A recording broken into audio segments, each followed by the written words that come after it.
ప్రకాశం జిల్లా మార్కాపురం అట్టహాసంగా market yard committee chairman Malapati వెంకటరెడ్డితో పాటు డైరెక్టర్ల ప్రమాణ స్వీకార మహోత్సవం హాజరైన మంత్రుల ఎంపీలు వివిధ నియోజకవర్గాల ఎమ్మెల్యేలు పట్టణంలోని 7 హిల్స్ సెంటర్ నుండి మార్కెట్ యార్డు వరకు ధూమ్ధామ్గా ర్యాలీ అదరగొట్టిన మంత్రులు ఎమ్మెల్యేల ప్రసంగం మార్కాపురం నియోజకవర్గమే కాకుండా ఇతర నియోజకవర్గాల నుంచి హాజరైన తెలుగుదేశం జనసేన బీజేపీ కార్యకర్తలు ప్రజలను ఆకట్టుకునేందుకు కనువిందుగా సాంస్కృతిక కార్యక్రమాలు రైతుల కోసం పెద్దపీట వేసిన ప్రభుత్వమని ప్రసంగించిన కూటమి ప్రముఖ నాయకులు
జవాది రామందర్ రెడ్డి అని నేను మార్కాపురం ప్రాథమిక వ్యవసాయ సహకార పరిమితి సంఘ చైర్మన్ గా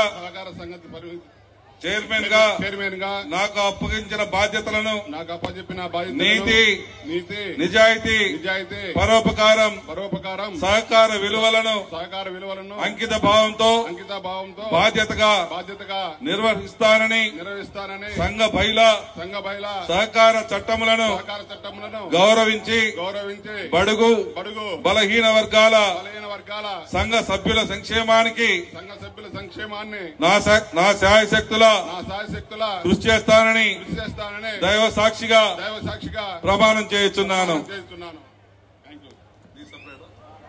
3 నెలలైంది. ప్రతిపక్షాలు అప్పుడే బయటకు వచ్చి కూటమి ప్రభుత్వం ఏం చేయలేదని చెప్పి ఒక చెడు ప్రచారం చేస్తా ఉన్నారు. మన కార్యకర్తలు అందరూ కూడా దాన్ని తిప్పికొట్టాల్సిన అవసరం ఉంది. ఎందుకంటే మన ఈ మధ్య మనం ఒక నెల రోజుల పాటు గ్రామాల్లో మన కార్యకర్తలు కానీ మన కేఎస్ఎస్ పేజీకి ఒకరిని పెట్టాం కదా, వాళ్ళందరూ అన్ని ఇల్లు టచ్ చేశారు. టచ్ చేసి మనం ఇచ్చే పథకాలన్నీ కూడా చెప్పడం జరిగింది. దాదాపు 95% మంది రాష్ట్రంలో ప్రజల ఇళ్ళకి అన్ని ఇళ్ళకు కూడా టచ్ చేయడం జరిగింది. అదేవిధంగా మనం చేస్తామని చెప్పి కార్యక్రమం వాళ్ళు కూడా మొదలుపెట్టారు. ఏంటి మనం చేసిన మోసాలు అని చెప్పి ఒక కార్యక్రమం కూడా తీసుకుని మొదలుపెట్టారు. ఏ ఒక్క తెలుగుదేశం పార్టీ కాదు, లాస్ట్కి వైఎస్ఆర్ పార్టీ కార్యకర్తలు కూడా వాళ్ళు చెప్పిన మాటను నమ్మల. చాలా మంది ఇళ్ళకి వెళ్ళారు, వైఎస్ఆర్ పార్టీకి సంబంధించిన నాయకులు ఇళ్ళకి వెళ్ళారు. మీకు పెన్షన్ వస్తుందంటే వస్తుందన్నారు. పిల్లలకి డబ్బులు ఇచ్చారా అంటే ఇచ్చారని చెప్పారు. ఇంకేం చేశారంటే ఆ కాగితాలు జేబులో పెట్టుకుని ఇంటికి వెళ్ళిపోయారు. 4 రోజులు తిరిగారు వాళ్ళు. మనం నెల రోజులు ప్రతి ఇంటికి టచ్ చేశాము. మనం ఇచ్చే పథకాలన్నీ కూడా ప్రజలకు తెలియజేశాం. ఇందాక మన వాళ్ళందరూ చెప్తూ కూడా జరిగింది. పెన్షన్లు ఇచ్చాం. దాదాపు మనం 4,000 రూపాయల పెన్షన్ ఇచ్చాం. 64 లక్షల మందికి పెన్షన్లు ఇస్తున్నాం. మనం ఇవాళ 33,000 కోట్ల రూపాయలు ఖర్చు పెడుతున్నాం. భారతదేశం మొత్తం మీద ఒక్క పెన్షన్ల మీద ఇంత డబ్బులు ఖర్చు పెడతాం రాష్ట్రం ఏదైనా ఉందని చెప్తే ఎక్కడ కూడా భారతదేశంలో ఎక్కడ ఏ రాష్ట్రం కూడా ఇంత పెద్ద ఎత్తున ఖర్చు పెట్టట్లా. ఒక కూటమి ప్రభుత్వం చంద్రబాబు గారి నాయకత్వంలో మాత్రమే ఖర్చు పెడతామని చెప్తా ఉన్నాం. ఇంకోటి కూడా మీకు చూడండి, భర్త చచ్చిపోతే భార్యకు పెన్షన్ ఇస్తాం మనం. కానీ గడిచిన 5 సంవత్సరాలు ఒక్క పెన్షన్ కూడా ఇవ్వాలి. మన ప్రభుత్వం మొన్న పోయిన నెల నుంచి ఈ రాష్ట్రం మొత్తం మీద భర్త చచ్చిపోయి భార్యలకు పెన్షన్ రాకుండా ఉన్న వాటిని 1,10,000 పెన్షన్స్ గుర్తించి ఒకేసారి వాళ్ళకు కూడా పెన్షన్లు ఇవ్వడం జరుగుతుంది అన్నమాట. పరిశీలన చేసినటువంటి మన ముఖ్యమంత్రి గారికి, చంద్రబాబు నాయుడు గారికి మీ అందరి ఆశీస్సులు ఉండాలి.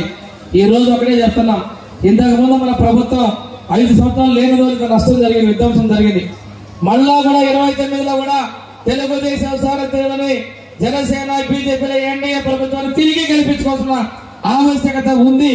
ఈ రాష్ట్ర భవిష్యత్తు కోసం, మన బిడ్డల భవిష్యత్తు కోసం కంటిన్యూస్ గా ఈ గవర్నమెంట్ వస్తేనే అభివృద్ధి సంక్షేమం కొనసాగుతుందని తెలియజేసుకుంటూ ఈ అవకాశం ఇచ్చిన పెద్దలకి నేను ధన్యవాదాలు తెలియజేసుకుంటూ సెలవు తీసుకుంటున్నా.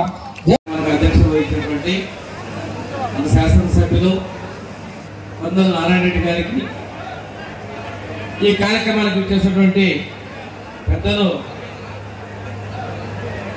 విద్యుత్ శాఖ మంత్రులు గొట్టిపాటి రవికుమార్ గారికి, మన పార్లమెంటు సభ్యులు శ్రీ మాగుంట శ్రీనివాసరెడ్డి గారికి, మన శాసనసభ్యులు సంతానపాటి శాసనసభ్యులు విజయ్ కుమార్ గారికి, ఇద్దరు శాసనసభ్యులు అశోక్ రెడ్డి గారికి, కనిగిరి శాసనసభ్యులు ఉగ్గర నరసింహారెడ్డి గారికి,